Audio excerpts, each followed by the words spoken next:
Live from San Antonio, Mike Taylor.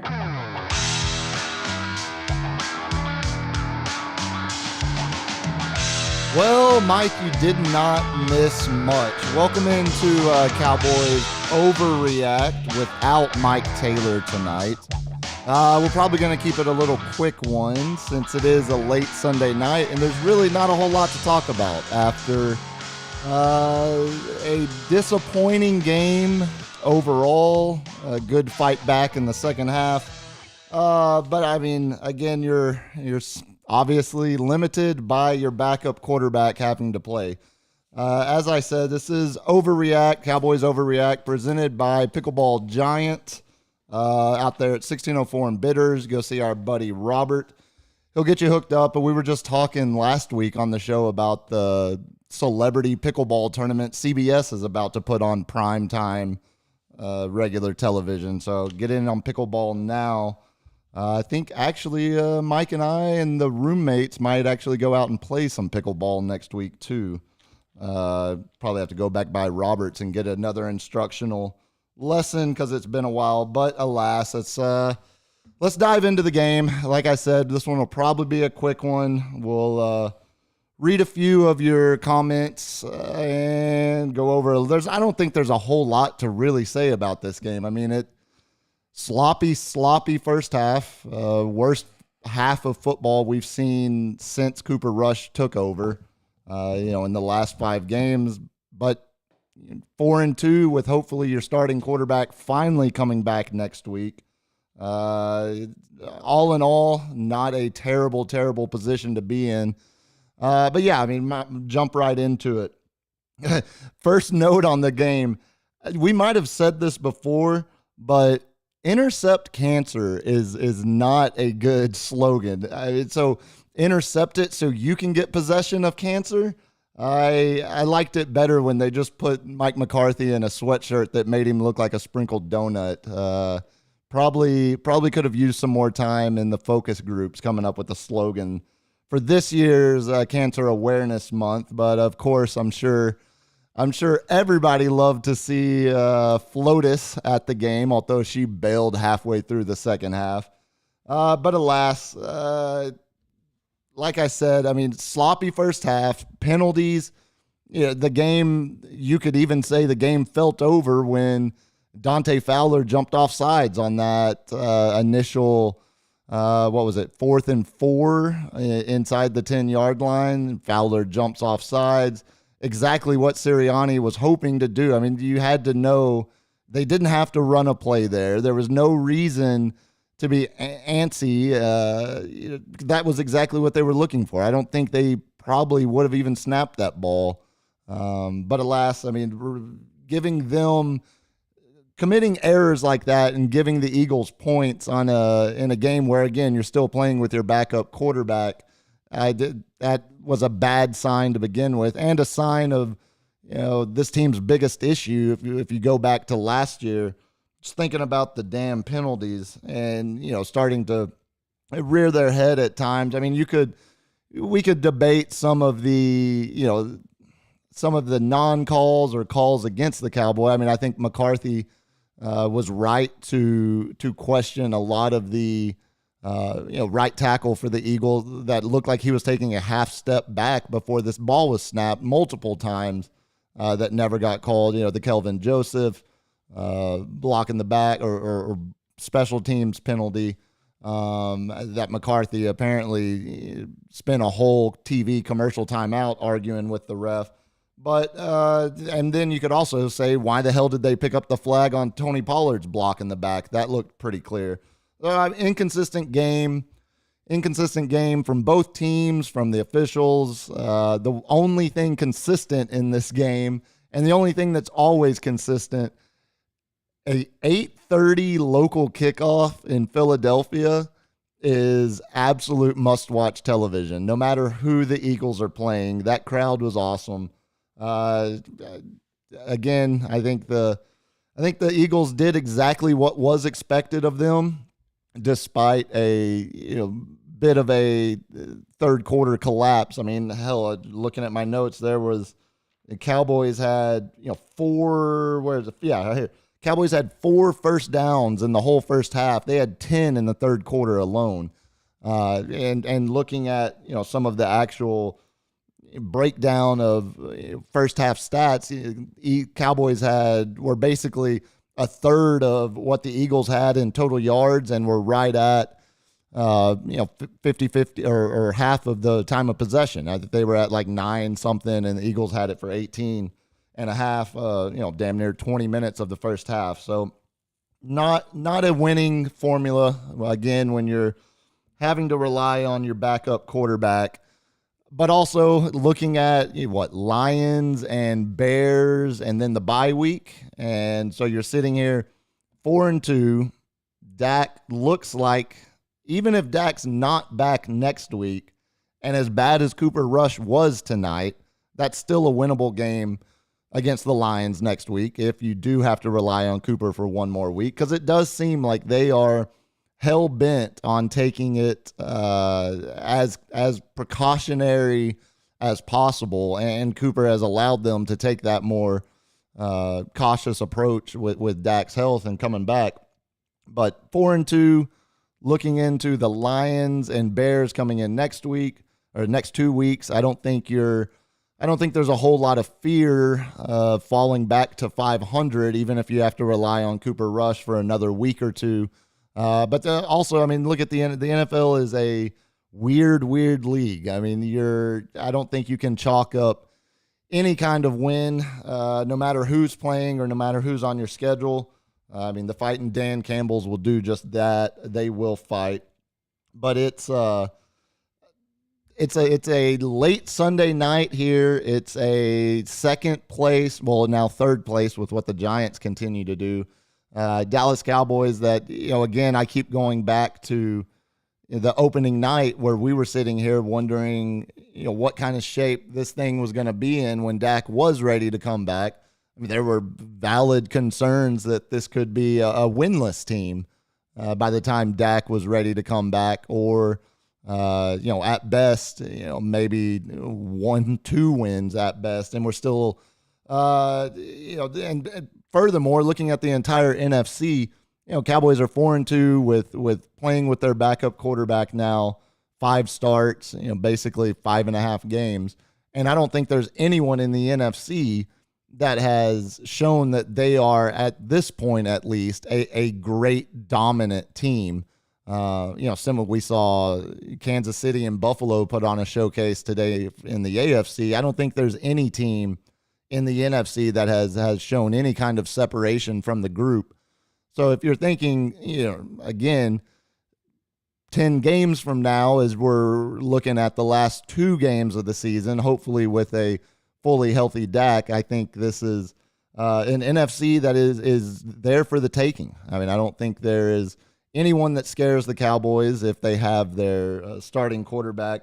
But I also think that tonight has to be the end to the Cooper Rush, Dak Prescott debate. As fake as the controversy was to begin with, and as nationally driven as the controversy was to begin with, it's obviously not a talking point. It's not a story. I mean, Cooper Rush at halftime, I think his passer rating was literally 1. And finishing the game 18 of 38, 181 yards, touchdown, 3 interceptions, could have been 4 or 5, should have been at least 4. Finished with a rating of 37.3. So, I mean, I think, again, it's second half adjustments that made this game a lot more interesting than it probably should have been. Why does the Cryon say driver facing possible charges as we're getting Mike McCarthy at the microphone? That is some sloppy producer's work. I'm sitting here watching the now some local news on a station that shall not be named with the roommate. And got, as always, DJ LG along with me. As I said at the top, Mike is out of the room tonight, but picked a pretty good game, all things considering, to miss if you're going to miss a week. But yeah, like I said, we'll do a quick one here. We'll get in and out. It's already 10:45 on Sunday night here, recapping the Cowboys 26-17 loss to the Eagles. Eagles stay undefeated. Cowboys fall to 4-2. Now 2 games behind the Eagles, a game behind the Giants. We'll just kind of jump through some of the notes I had. For the guy last week that was really upset that I took 5 to 15 minutes to answer a question that could have been answered in 30 seconds. I got bad news for you, Bubba. It's all long answers tonight. So just strap in, or as Collinsworth would say, get ready for a lot of me coming down your throat, as he unfortunately or intentionally spoke of Mr. Dickerson coming down the throat. Starting off, who are NFL cosplay fans? Like, who is the 2 guys that they kept cutting throughout the whole game? The Cowboys fan in full kit wanker and the Eagles fan standing next to each other. Who are they?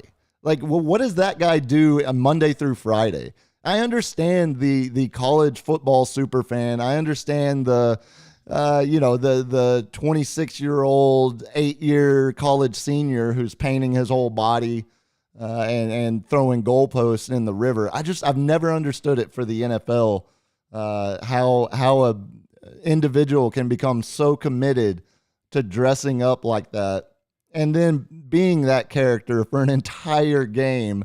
It's you're going to get attention, which I'm sure is a big part of it, but just the money, you got to be someone that makes money to buy those tickets. You got to be someone that makes money to, keep up with all of your cosplay needs to match, to match your Eagles counterpart who, again, an 8:30 local kickoff time in Philadelphia. Tell me there's a better sporting environment in the NFL. I'm not sure you'll find one. But then moving in a little bit, I liked the way, obviously it seemed at the beginning that they were going to force CD targets, which in turn led to, one of Cooper's first half interceptions. But I did like the jet sweep starting things off, and then a second play target to CD. But the offense, the whole first half,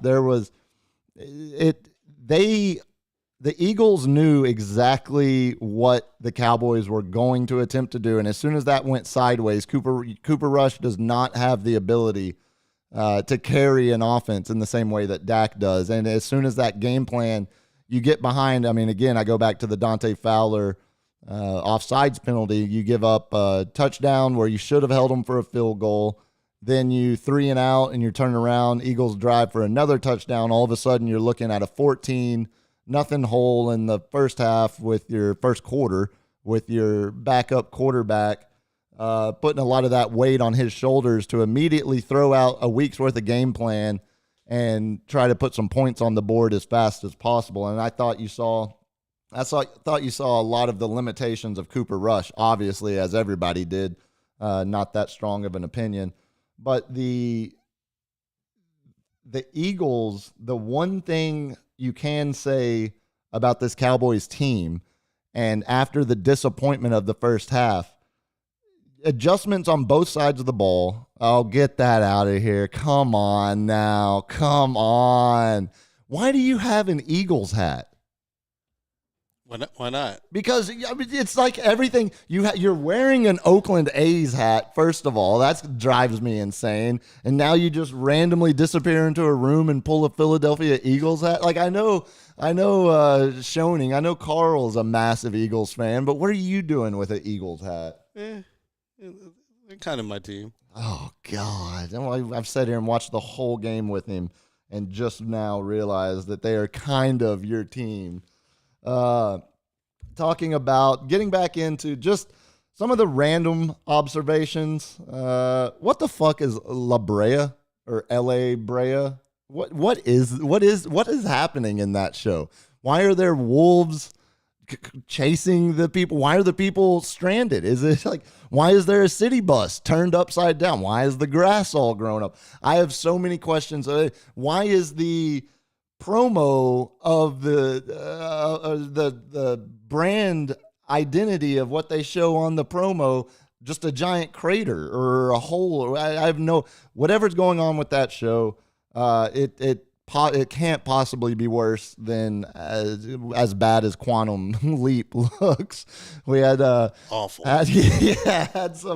Had some hot Quantum Leap opinions. That's how entertaining that first half was. We were sitting here debating what show you would rather be forced to watch, La Brea or the new Quantum Leap.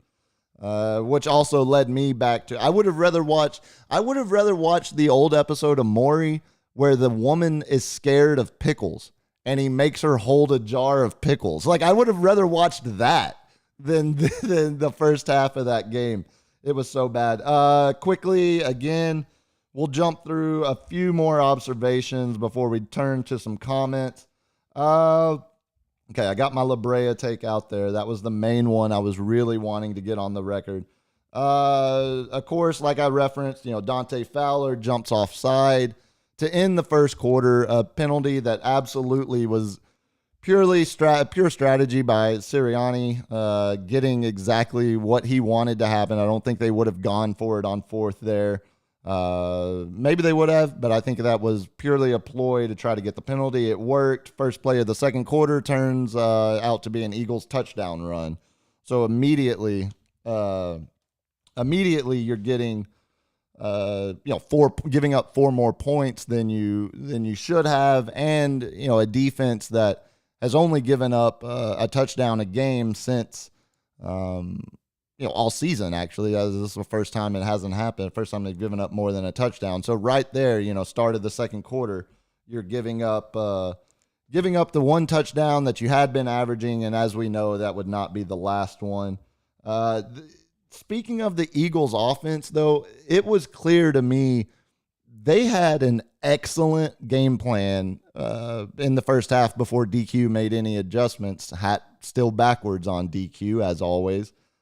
Eagles did a great job of neutralizing Micah Parsons more than any team has been able to do it, so far this season. The way they used him to key a lot of RPO, a lot of he was the read man every single option play they ran, whether it was the zone read, whether it was the little RPO with the drag route of the wide receiver coming right across the middle, as he passes Micah, leaving Micah in that position of pursuing Hurts or dropping back with the receiver that he can peripherally feel crossing behind him. And they, a lot of big plays, a lot of third down conversions, fourth down conversions. Got their touchdown off of one of those plays. Clearly had a worked all week to put an offense together that was going to neutralize Micah Parsons as much as one can neutralize Micah.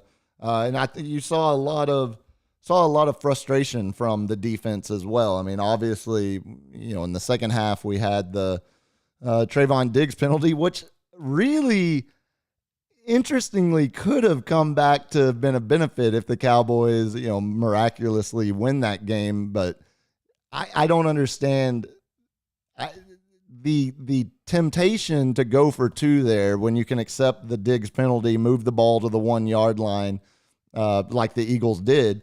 The temptation there is, it's a 1 yard conversion. We've been killing them all night in short yardage. We've been putting their defense in binds with our reads.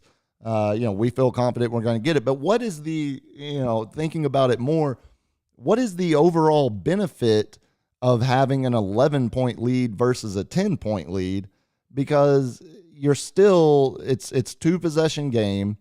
Cowboys would have to score 2 touchdowns to beat you, even if you have, the 11-point game. And I get the advantage of making them score 2 touchdowns, but on the other side of that, the risk is Cowboys would only need a touchdown field goal if you don't convert. As it turns out, they, would fail the conversion and leave it a 9-point game. And that could have been a really interesting talking point to revisit for the week on the Philly radio. Hey, we got to talk about that Sirianni, that 2-point conversion. Hey, what's he thinking? I was hoping it would give us a good talking point to to revisit during the week, but alas, it'll go down just as a fart in the wind memory of this game. If you take extensive notes as I did again tonight. But yeah, no, it also could have led for a really interesting backdoor cover as well if Maher had made that 59-yard field goal. A little bit more. You had, as I was saying, the Eagles just killing Micah with the keys and leaving him in no man's land a lot in the first half.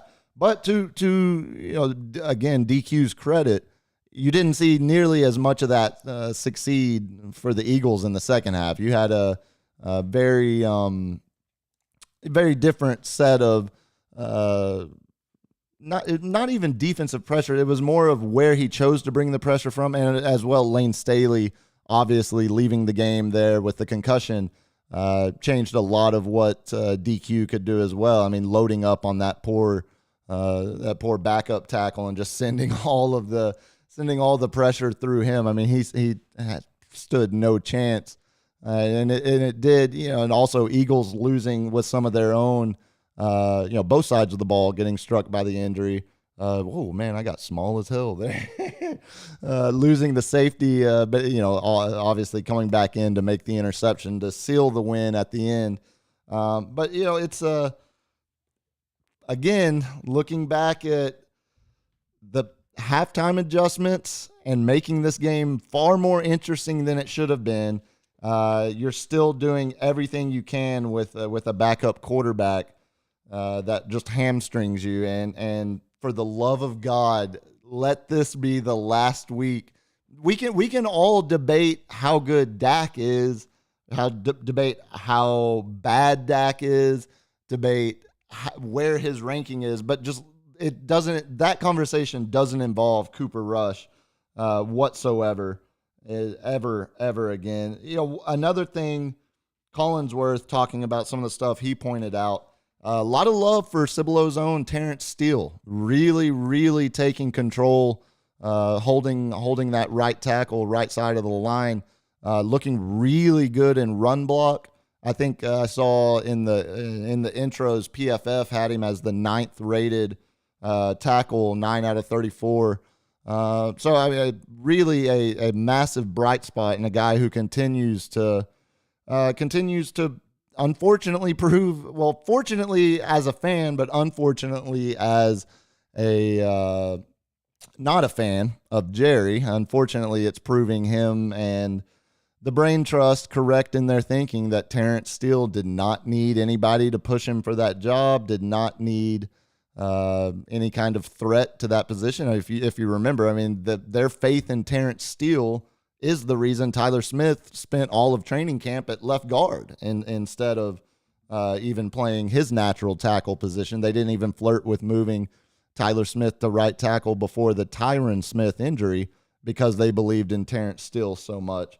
So, late night, long game, boring first half, unnecessarily interesting second half, but, I think we talked about, this Cowboys defense was due, not that this was an all out failure on their part, but they were due to come back down to, revert to the mean a little bit, to drop back to the average.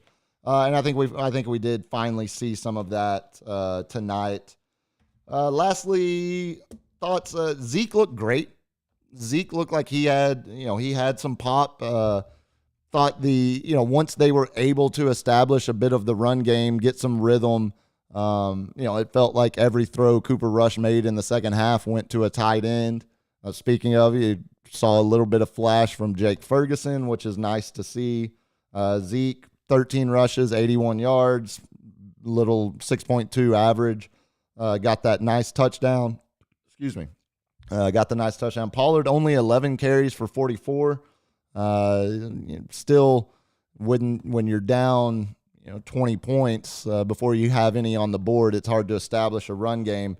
But that was, in the second half, what led them to even make it interesting once they could get a little bit of a cadence going, a little bit of a rhythm. I thought there were massively, massively questionable offensive play calls in the first half. First one that comes to mind. Well, first, we should just talk about real fast. McCarthy has to challenge that CeeDee Lamb catch and extension for the first down. Someone on the roommate is vigorously nodding her head in agreement here. Oh yeah. The someone on staff. If someone has to get in, NHL teams have a specific coach that's in charge of challenge replays. That's something that, baseball has it as well now with their system. That's something that just has to be asked for at minimum. Ask the officials to talk about it, to try to even, get a better spot if or even a measurement. But instead it was a, hurry up offense, rush to the line, 4th and inches, and we run a rollout play action bootleg with Cooper Rush. Again, a lot of unnecessary bootlegging with your backup quarterback, a guy that, making him throw on the run when unnecessarily when your pocket isn't just porous. I mean, you have the.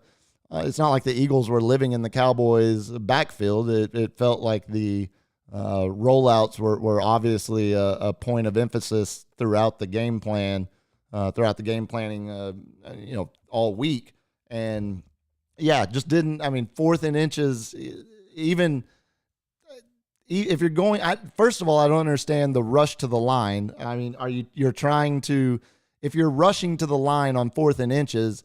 The strategy, the logic would be that you're trying to catch the defense off guard. So all you need is inch or inches. So if you're rushing to try to catch them off guard, you should just hand the ball off, get the first down, reset the downs and move on. But instead you're rushing to the line to then run play action rollout when you need less than a yard. That made no sense, but it shouldn't have even happened to begin with, because it should have been a challenge. Cowboys would have won that. Video was conclusive that they would have won that challenge.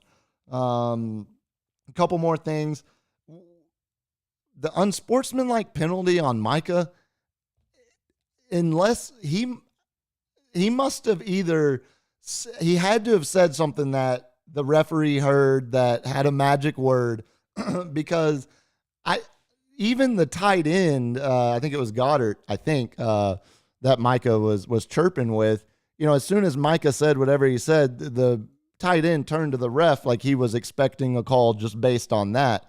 Because I think these dudes are putting their bodies through 30-mile-an-hour car crashes every play. Like, are we really going to be the morality police when it comes to a little bit of trash talk? It's not like he was really in his face. I mean, it was more whispering it, yelling it in his ear, but not stopping him to yell at him or to trash talk, and not impeding him from walking back to the huddle. Just thought that was pretty soft. But again, kind of like I said earlier, just an inconsistent night for the officials to begin with. Let's see. Yeah, that's about all. Let's see. We'll get to a little bit of comments. Again, it's Cowboys Overreact, sans Mike Taylor this week, presented by Pickleball Giant. Oh, God, yeah. What'd y'all think of the clapper all night? That was brutal. Having to listen to Jason Garrett give us a fly, Eagles fly, right there as they were cutting to the broadcast team. Another thing, a lot of awkward laughter with this broadcast team. A lot of awkward over-laughing, a lot of lack of any real kind of chemistry between Tirico and Collinsworth. A lot of Tirico saying something that he thought Collinsworth would find funny, Collinsworth laying out, and then Tirico awkwardly laughing at his own joke. Yeah, it's it almost makes me miss third leg Greg. Almost. I think I would at least, I'm getting more analysis from Greg than I'm getting from Collinsworth. Collinsworth is starting to morph into a bit of a meme himself, and I think outside of that Troy and Joe team, I mean, there's not even. We were watching, earlier today the Chiefs Bills game, and I swear Romo is becoming a caricature of him, of what he was when he first started. Like, I heard he says Jim at the end of every 3 out of 4 sentences that he says on the broadcast. What do you think about that, Jim? It's getting to be, if you didn't like it to begin with, it's only gotten worse. I didn't really notice it to begin with, but now we're at a point of no return. Let's see what else we got. Mike has the squirt. Insert fart drop. Yeah, we've had Nick Sirianni. Nick Sirianni does have a face.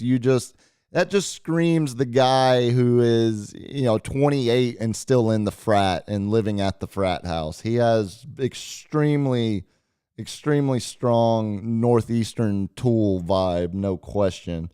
And a lot of over celebrating too. A lot of over celebrating from Sirianni. I get it during the game. I think it was the penalty on 4th down when he got Dante Fowler to jump, and he was so excited about his strategy actually succeeding. He was celebrating like they had just won the Super Bowl, and even after, as the game was winding down, it doesn't feel like a level of celebration I would want to see from my head coach if they had just beat your division team, biggest threat in the division with a backup quarterback. But you do you, Philly. We got a nice shot of Rebecca Lowe eating a Philly cheesesteak during one of the Premier League promos. That's always nice. Collinsworth probably enjoyed that one too. Speaking of down the throat. Let's see. Yeah, we almost did have a backdoor cover, and that would have been a painful backdoor for a lot of people. Interact with chat. Yeah, okay, come on, Puma. Oh, is that come on, guy? We've got one dude that the emphasis is always come on. It's kind of like the let's fucking go crowd. Like, when did that start? Like, when did the come on start with the Was that emphasis? Cohen asking you to interact with chat? Yeah, right. We're getting shout out to Cohen. Cohen bought 3 coffees for you. Oh, thank you, Cohen. And he wrote liking the Puma lead. Yeah, it's not the preference, but we get through it when we have to, as Mike can attest to whenever I've been unable to broadcast. Yeah, they should have lost by much more, Tom. No question. That was a case of great halftime adjustments by the Cowboys to even make that thing interesting. I made a note of it, but I didn't want Collinsworth or Tirico to be right when he said, I think it was still 20-3. Cowboys had forced the Eagles to punt with that second half possession, and the Cowboys offense went right down, scored their first touchdown of the game, and Tirico even said it, I don't want to speak too soon, but does a touchdown here make this an interesting game? And I thought he was crazy. Even though I was hoping he was correct, but still got way more interesting than I expected, seeing them even cut the lead in half at that point. I thought the Eagles would still put up a couple more touchdowns, or at least touchdown and field goal, get to 30 by the time's over.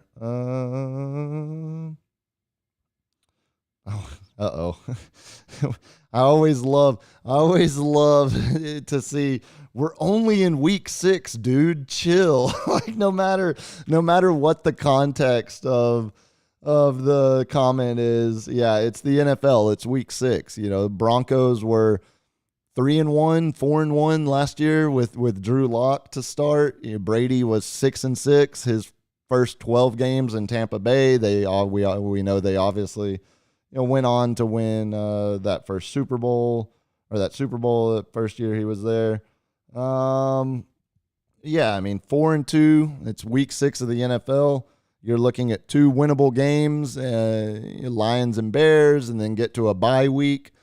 I think as long as the defense stays healthy at this point, I don't think there's there's no reason for mass concern. There's no reason to expect. There's another guy, Dorrance Armstrong. Kind of on the offensive side, talking about Terrence Steele. Dorrance Armstrong.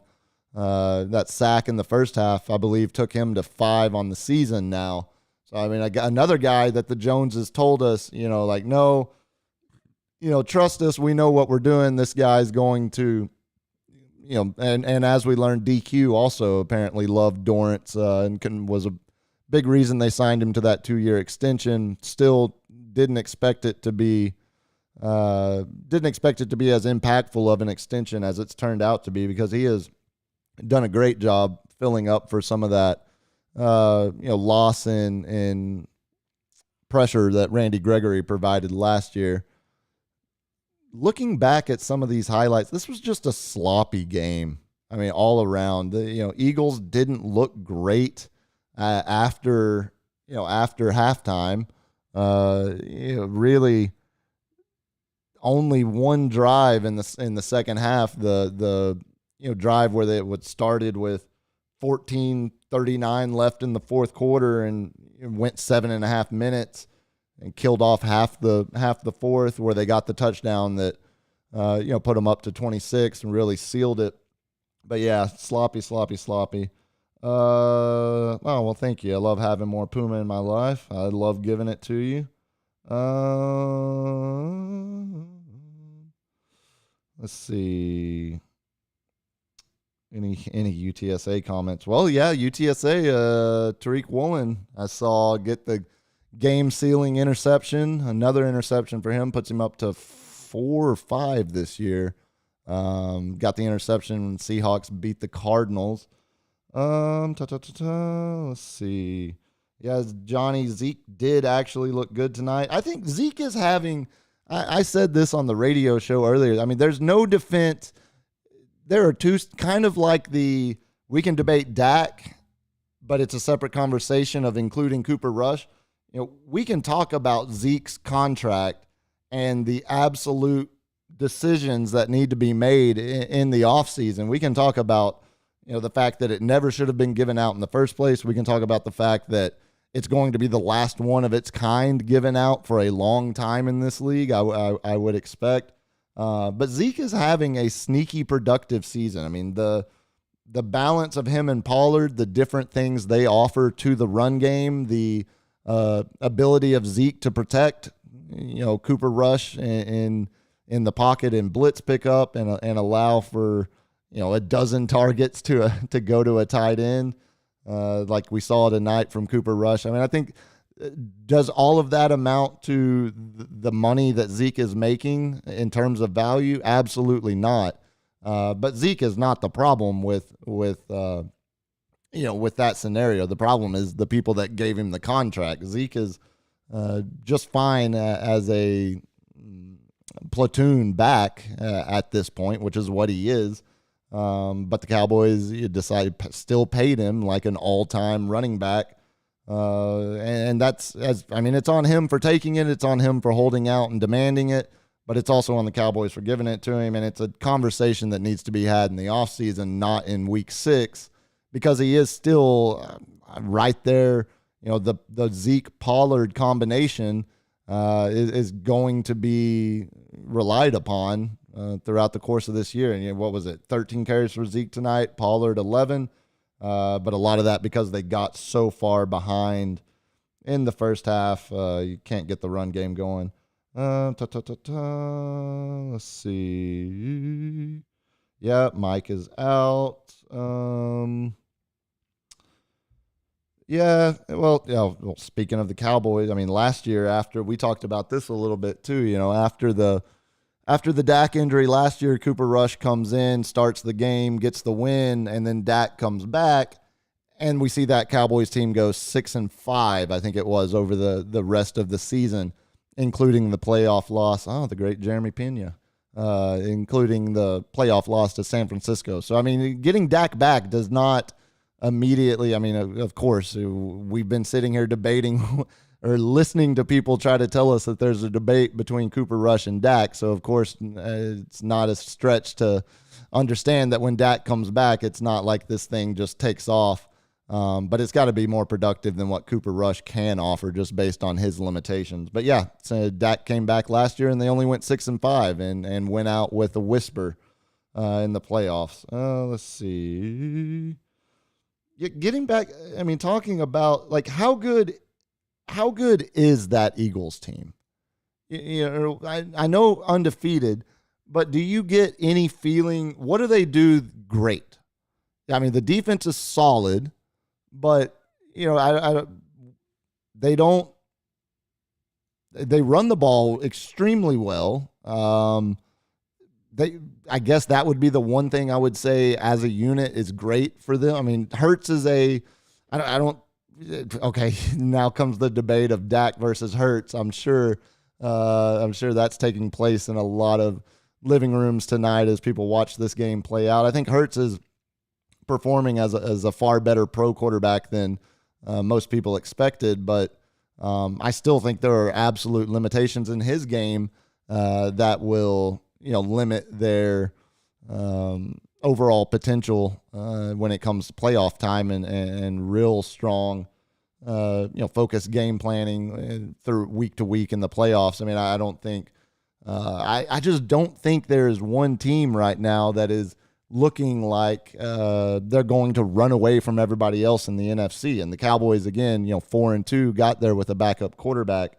I don't think our pets' heads are falling off just yet. Real Adam, I don't think the Bills are. Bills might be the best team in the NFL. And good to see Von Miller still have something left in the tank too.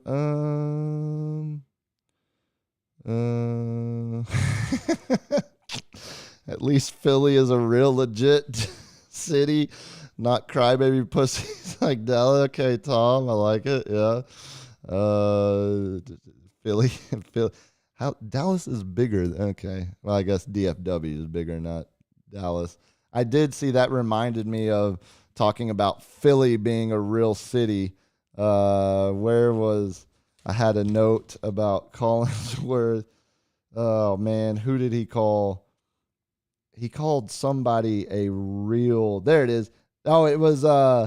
okay, so when they flashed and showed Mike Trout on the screen, first of all, how long do we have to hold the camera on celebrities that are obviously... Mike Trout is not someone that is wanting that camera to stay on him for longer than about 3 to 5 seconds. You can just tell by the body language. And it lingered for damn near a dozen. But it gave us enough time for Mike Tirico to point out something that I have pointed out in the past.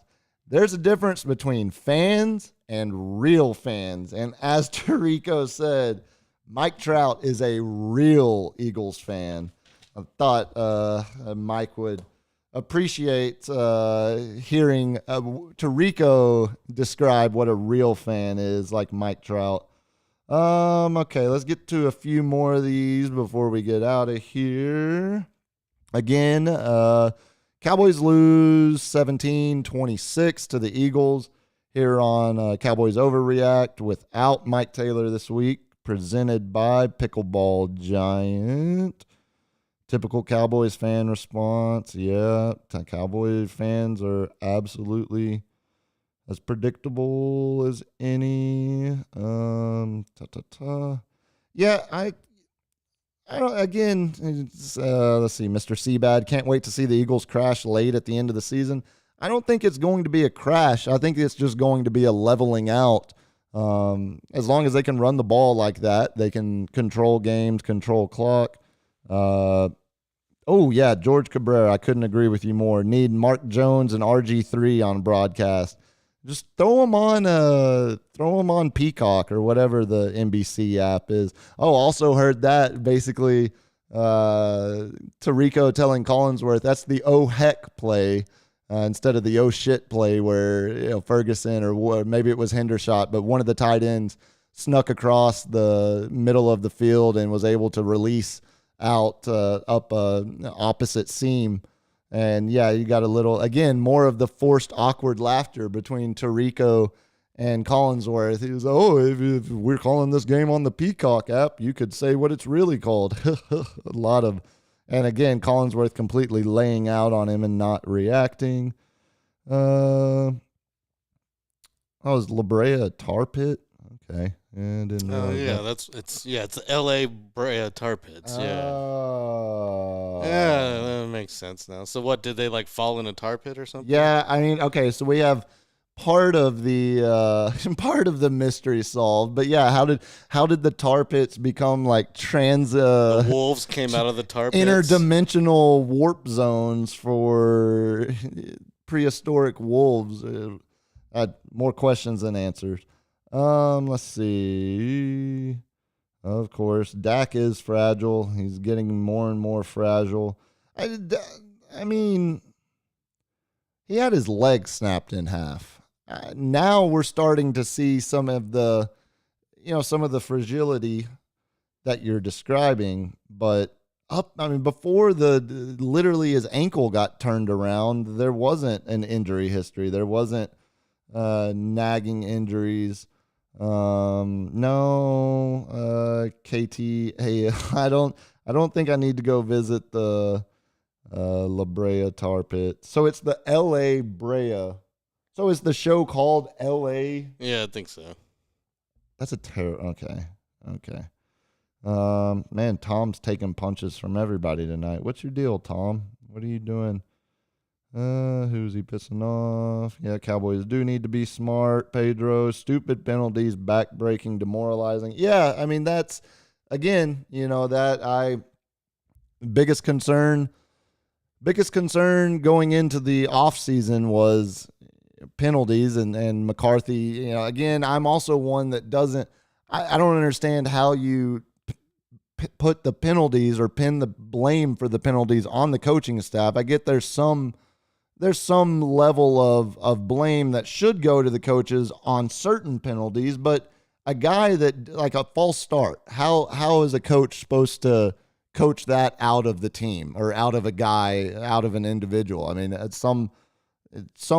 most of the blame has to go on the bonehead penalties. It's like, how does McCarthy coach Dante Fowler better to not jump off sides on that fourth down? I mean, that was just really, really sloppy.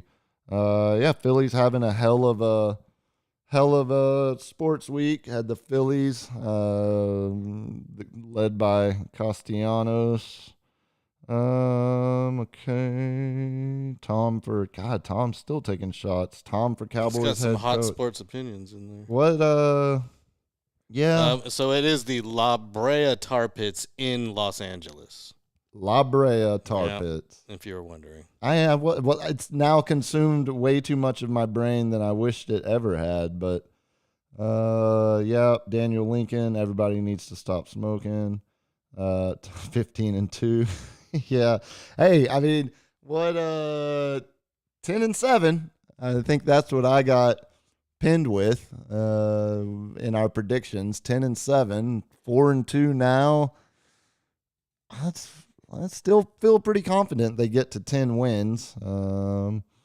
Let's see. Birds up. Yes, sir. Joe Gonzalez. That's about, Justin. Yeah, I'm not sure about Justin Fields. I'm not sure that the Bears are sold on Justin Fields either, but they're stuck with him. Yeah, so what do we have? Goff and Fields next up on the schedule. I don't think either one of those strike fear in any Cowboys fan. Again, Brett, is exactly what I'm saying. Green Bay looked horrible today. Tampa got beat.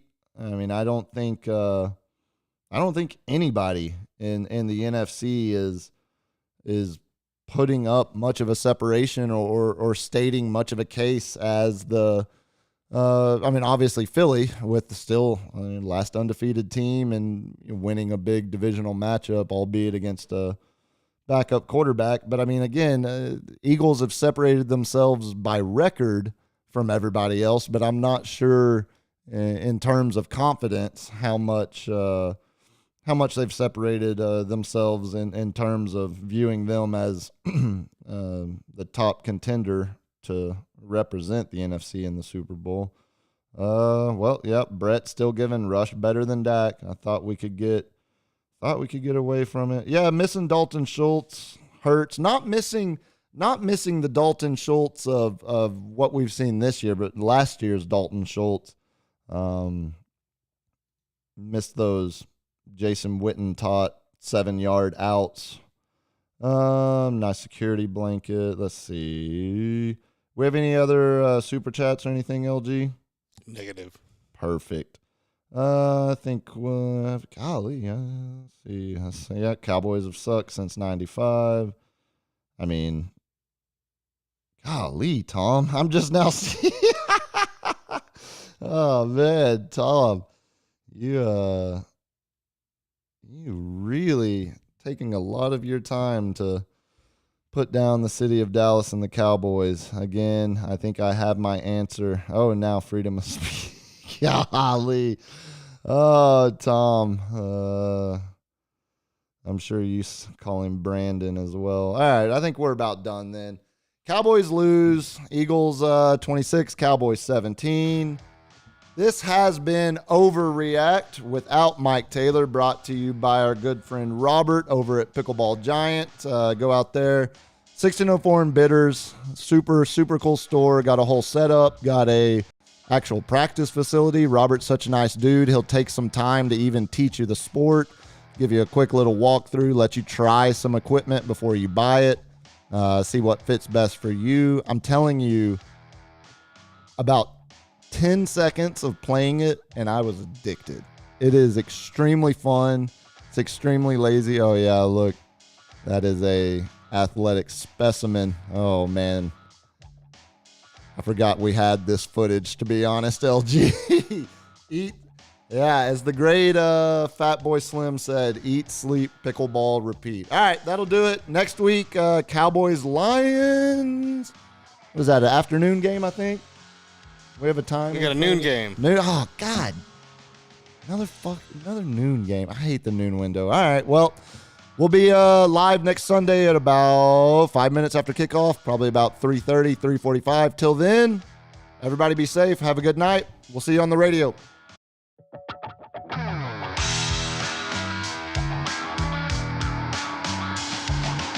Overreact is brought to you by Pickleball Giant.